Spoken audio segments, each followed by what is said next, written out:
बिस्मिल्लाहिर्रहमानिर्रहीम अस्सलामु अलैकुम। दोस्तों, आज की मेरी वीडियो सोयाबीन के मुतालिक है। आज की इस वीडियो में आपको ये बताऊंगा कि सोयाबीन के बहुत से फायदे कौन से हैं और सोयाबीन को इस्तेमाल करने का बेहतरीन तरीका कौन सा है जो कि शायद आपको मालूम ना हो। इससे पहले कि मैं अपनी वीडियो स्टार्ट करूं, जो लोग हमारे चैनल पर नए हैं वो हमारे चैनल को सब्सक्राइब करें और बेल आइकन पर क्लिक करें ताकि हमारी आने वाली लेटेस्ट वीडियो तक सबसे पहले पहुंच सके। सोयाबीन फलियों की तरह होता है जिसमें छोटे छोटे बीज होते हैं और इसके फूल भी दिखने में बड़े हुसीन गुलाबी, सफेद और जामुनी रंग के होते हैं, लेकिन इसको पाकिस्तानी खानों में कम ही इस्तेमाल किया जाता है मगर चाइनीज खानों में खूब डाला जाता है। सोयाबीन में calcium, phosphorus, iron, thiamine, riboflavin, zinc, vitamin A, vitamin B और विटामिन सी खासी मिकदार में मौजूद होते हैं जो एसाब और दिमाग के लिए बेहद मुफीद हैं और यही ग़िज़ाइयत है जो सेहत की बेहतरी के लिए बहुत अच्छी समझी जाती है। दोस्तों, सोयाबीन के बहुत से हैरानकुन फवायद हैं जिनमें से कुछ फवायद मैं आपके सामने रखने लगा हूँ। सोयाबीन में फैटिक एसिड पाया जाता है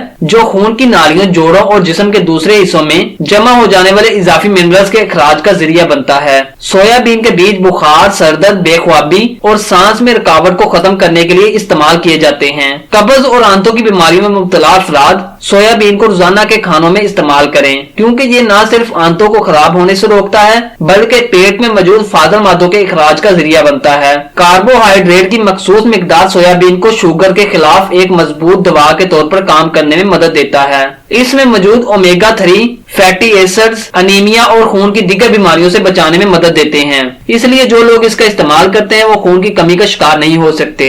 सोयाबीन जिस्म में प्रोटीन की मिकदार और मेटाबॉलिज्म की कारकर्दगी बेहतर बनाने में मददगार साबित होता है। सोयाबीन आपके इजाफी कोलेस्ट्रॉल को कम करने और दिल की बीमारियों से बचाने में मदद देता है। जो लोग कोलेस्ट्रॉल के मरीज हैं उनको चाहिए कि सोयाबीन का इस्तेमाल करें। सोयाबीन में मौजूद विटामिन बी और फोलिक एसिड हामला खवातीन और नौमलूद बच्चों की जिस्मानी नशुमा के लिए बेहतरीन साबित होता है। इसमें विटामिन और minerals, calcium, magnesium, selenium, copper और जिंक की खास मिकदार मौजूद होती है जो हड्डियों की नशुमा और साइटोट्रोपिक एक्टिविटी के लिए अहम मानी जाती हैं। दोस्तों, सोयाबीन जल्दी अमराज में बहुत ज्यादा मुफीद साबित होती है। इसका इस्तेमाल एंटीहाइजेनिक असरात को जायल करने में यानी खत्म करने में अहम किरदार अदा करता है। ये मैदे के लिए बहुत ज्यादा बेहतरीन चीज है, मैदे की तमाम बीमारियों को दूर करती है और निजाम हाजमा को बेहतर बनाती है। दोस्तों, ये थे इसके बहुत से फवाइद।